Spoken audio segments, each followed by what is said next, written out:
you have Irish ancestry, there's probably a good chance that your kin came from a cottage like this. And this video is about the traditional cottages in Ireland. Recently I went to see the Banshees of Inisherin and I was taken by the cottages portrayed in it. I pass many of these cottages on my way to work, for example, and typically I say, oh, someday I must stop to take a look. Well, today I did. Initially the Irish lived in round huts, but it was the Vikings who introduced the rectangular or long house to Ireland. These were made from wood wattle and mud daub and were still used throughout the 1600s for housing. In 1698, an Englishman visiting the west of Ireland gives this account of staying the night in an Irish cottage. I had just composed myself to sleep when I was strangely surprised to hear the cows and sheep all coming into my bedchamber. I inquired the meaning and was told it was to preserve them from the wolf, which every night was rambling about for prey.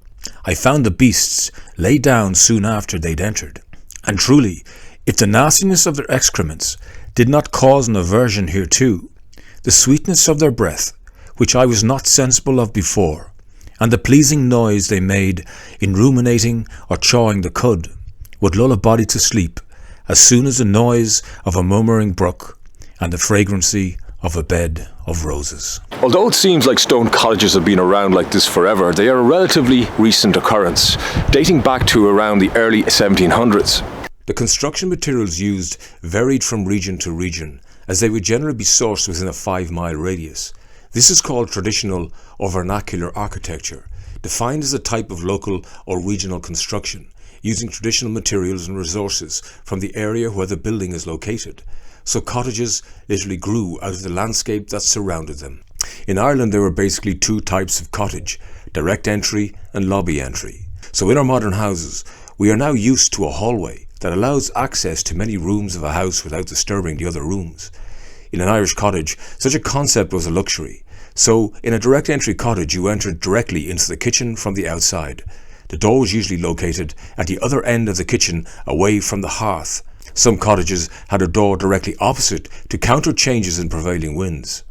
In lobby entry cottages, a wall or partition separates the door from the hearth, making a small lobby inside the front door. This wall usually had a small window to allow those sitting at the fire to see who was entering. This was sometimes known as a spy window. In general, direct entry cottages were most common in the west of Ireland, while lobby entry cottages were common in the east. But in a survey of County Wicklow, it was found that 50% were lobby entry and 50% were direct entry.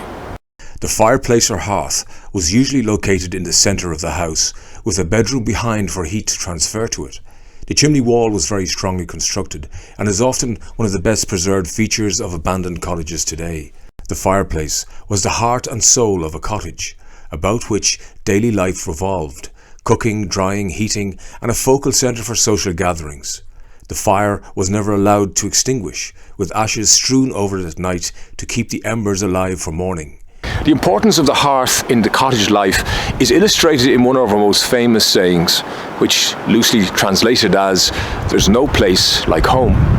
The actual literal translation is, "There's no fireplace like your own fireplace," which in Irish is Níl Tintáin mar do Tintáin féin. Roofing materials for thatching varied according to the regions. In areas with good arable land, it was oaten or wheaten straw. Other materials included heather, rushes, or marram grass. Another roofing feature of coastal areas is that ropes securing the thatch to the cottage like a large hairnet to brace it against the abrasive weather conditions. Corrugated iron was another method of roofing, employed during the late 1800s. It required less maintenance and the expense of the thatcher. A most notable characteristic of a cottage is the half door, an ingenious device which kept the children in and the animals out. A secondary use of the door was to allow in light and air. Most cottages were damp and stuffy as a result of small windows and smoke from the fireplace. The size and number of windows in a house were curtailed by practicality and, to a lesser extent, window taxes. Window taxes were levied on houses with more than 6 windows from 1799 until 1851, and because of the poor ventilation there were a lot of respiratory problems resulting from this, and this became known as the typhus tax. However, the main reason for small windows was to retain the heat in winter and to keep cool in the summer. In that respect, cottages operated similar to caves. The parlour room was the good room behind a hearth, and another fireplace opened onto it, a rather grand feature copied from the estate houses as families became wealthier. The collapsed roof of this old cottage still has the kitchen dresser standing, proof that this was once a homestead. So what follows is some video I took of my grandmother over 30 years ago visiting her old cottage in the valley of Glenmalure in County Wicklow. We would refer to this as the home place. Irish people often ask each other, where is your home place? To get an idea of literally exactly where you came from or where you were reared.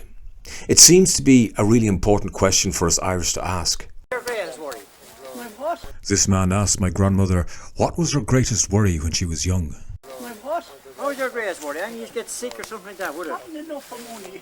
I don't think that was a worry. I know. I don't think he's worried. I didn't think he's worried about that. No, we keep. They're happy people. We've been waiting to sell the bit of wool of your Bob. I know, yeah. Note the uniform of the men of a past generation. The pressed white shirt and tie. It was common to many countries, not alone Ireland. It was a discipline that always impressed me. This is a lobby entry cottage, built in the late 1800s by my great-grandfather. It had a luxurious slate roof, which fell in 1988 during the famous Hurricane Charlie. And many of these cottages still lie abandoned. This one was demolished and a modern bungalow built in its place. I once asked an old farmer why he had built a new bungalow beside his old home place cottage. Green stone, he replied, and by that he meant the damp of these old houses made them hard to be comfortable in. But with that said, a great many have been lovingly restored into comfortable modern houses. And so to finish, I can't help thinking about the people, perhaps your ancestor, that left a cottage like this to travel to the great countries and great cities that you may now live in. And more than likely, never wanted to leave their home in the first place. But thanks for watching.